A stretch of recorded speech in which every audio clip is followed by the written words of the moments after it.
नमस्कार. जय मराठी, जय शिवराय, जय महाराष्ट्र. परत एकदा लाल पिवळ्या संघटना मराठी माणसाच्या अस्तित्वावर घाव घालण्यासाठी बेळगावात प्रयत्न त्यांनी चालू केलेला आहे. बेळगावमध्ये 2005 साली सीमा प्रश्नाच्या सोडवणुकीसाठी जो ठराव करण्यात आला होता, त्या ठरावाला काउंटर करण्यासाठी ते परत एकदा महाजन अहवाल अंतिम असा ठराव करण्याच्या गोष्टी करतात आणि तशा पद्धतीचे निवेदन त्यांनी बेळगावातल्या आता नवनिर्वाचित महापौर आणि उपमहापौरांना दिलेलं आहे. मुळात ज्या पक्षाची सत्ता आता बेळगावात आहे त्या पक्षानं हिंदुत्वाच्या अजेंड्यावर त्या ठिकाणी निवडणूक लढवली होती आणि त्या अजेंड्यावर ते महापालिकेत सत्तेत बसले होते. महापालिकेत महाराष्ट्र एकीकरण समितीची सत्ता गेल्यानंतर ते बोलत होते की समितीच्या हातातून सत्ता गेली तरी पालिकेवर भगवाच आहे. तर मी त्यांना आठवण करून देऊ इच्छितो, मला वाटतंय 58 साली ठरावानिशी महापालिकेवर भगवा लावण्यात आला होता. तो भगवा कर्नाटक प्रशासनाला पालिकेवरून काढता आला नाही म्हणून त्यांनी नवीन महापालिका बांधली आणि त्या ठिकाणी भगव्याला डावलण्यात आलं.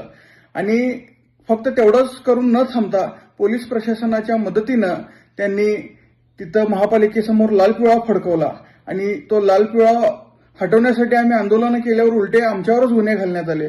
भगवा लावण्यासाठी त्यावेळेला प्रयत्न करण्यात आले. 8 मार्चला महिला दिनादिवशी महाराष्ट्र एकीकरण समितीच्या रणरागिणींनी भगवा लावण्यासाठी प्रयत्न केला.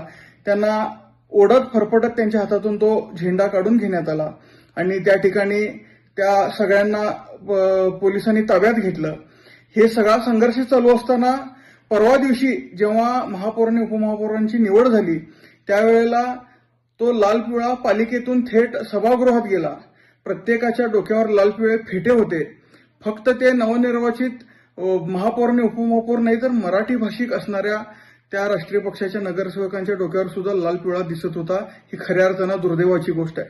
आम्ही ते जरी राजकीय पक्षातून निवडून आलेले असले तरी त्यांना मराठी म्हणून त्यांच्याकडून एक आशा ठेवून त्यांना निवेदन देण्यासाठी गेलो होतो की मराठीसाठी तुम्ही आग्रही राहा, मराठी भाषेसाठी पालिकेत राहून काम करा. त्या तुम्ही मराठीसाठी भूमिका घेतला तर महाराष्ट्र एकीकरण समितीच नाही तर बेळगावातला प्रत्येक मराठी माणूस तुमच्या पाठीशी राहील. पण तसं कुठल्याच पद्धतीनं मराठीसाठीची हालचाल आम्हाला त्यांच्याकडून होताना दिसत नाही. या उलट हा जो ठरावाचा प्रकार आहे तो खऱ्या अर्थानं बेळगावातल्या लोकशाही मूल्यांची हत्या आहे. त्यांनी हा जो प्रकार केलाय त्याचा महाराष्ट्र एकीकरण समितीच्या माध्यमातून आम्ही निषेध सुद्धा करत नाही, कारण ते त्यांचं कामच आहे. फक्त भूमिका आता मला त्या मराठी नगरसेवकांची जाणून घ्यायची आहे, कारण त्यांचा जो प्रतिनिधी होता त्यानं काय म्हटलंय की 58 पैकी 55 हे आमचे आहेत आणि त्यामुळं हा ठराव तुम्ही करावा. तर काँग्रेस आणि भाजपमधून निवडून आलेले मराठी नगरसेवक त्यांनी नेमकी आपली भूमिका स्पष्ट करावी. ते त्या राजकीय पक्षाचे आहेत, त्या विचारधारेचे आहेत, काय ते ह्या लाल पिवळ्यांसोबत जाणारे ह्या लाल पिवळ्यांचे आहेत हे त्यांनी खऱ्या अर्थानं आता स्पष्ट करणं गरजेचं आहे.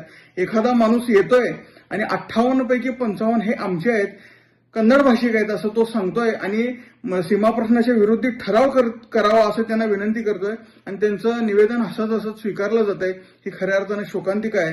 हिंदुत्वाच्या अजेंड्यावर निवडणूक लढवणारा पक्ष मराठी माणसांच्या मुळावर उठलाय हे आज मला प्रथम सांगावं असं वाटतंय. मराठी माणसांनी याचा विचार करावा आणि आपण कुणाच्या पाठीशी थांबतोय आणि कुणाच्या पाठीशी थांबलं पाहिजे हा विचार आता मराठी माणसांनी केला पाहिजे.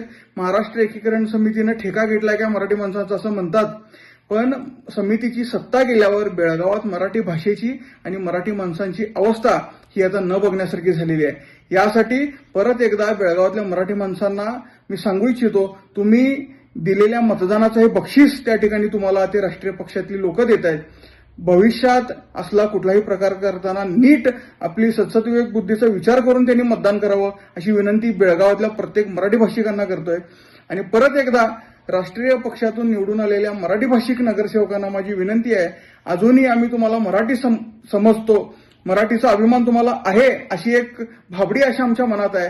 त्याचा गळा तुम्ही घुटू नका. मराठी भाषेसाठी राहा, मराठी भाषेसाठी काम करा. तुम्ही जरी राष्ट्रीय पक्षातून निवडून आलेला असला तरी तुमच्या घरात मातृभाषा तुमची मराठी आहे.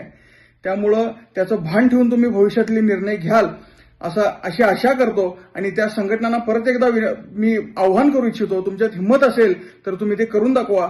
महाराष्ट्र एकीकरण समितीच्या 3 नगरसेवकांनी भूमिका घेतलेली आहे. नगरसेवक पद गेलं तरी 72, पण ह्या ठरावाला कुठेही ठरा देणार नाही अशी ठाम भूमिका आमच्या नगरसेवकांनी घेतलेली आहे. त्यांचा अभिमान आहे. शिवाजीदादा मंडोळकर असतील, रविदादा साळुंके असतील, वैशाली भटकांडेताई असतील, यांनी जी भूमिका घेतली त्यांना परत एकदा जय मराठी आणि माझा महाराष्ट्र एकीकरण समितीचा स्वाभिमानी जय महाराष्ट्र देतो आणि मराठी भाषिकांना आवाहन करतो, मतदान करण्यापूर्वी आपल्या बुद्धीचा वापर करा आणि कुणाच्या बाजूने थांबल्यावर काय परिणाम त्या ठिकाणी होतील त्याचा विचार करून भविष्यात तुम्ही मतदान करावं अशी विनंती करतो. धन्यवाद. जय मराठी, जय महाराष्ट्र.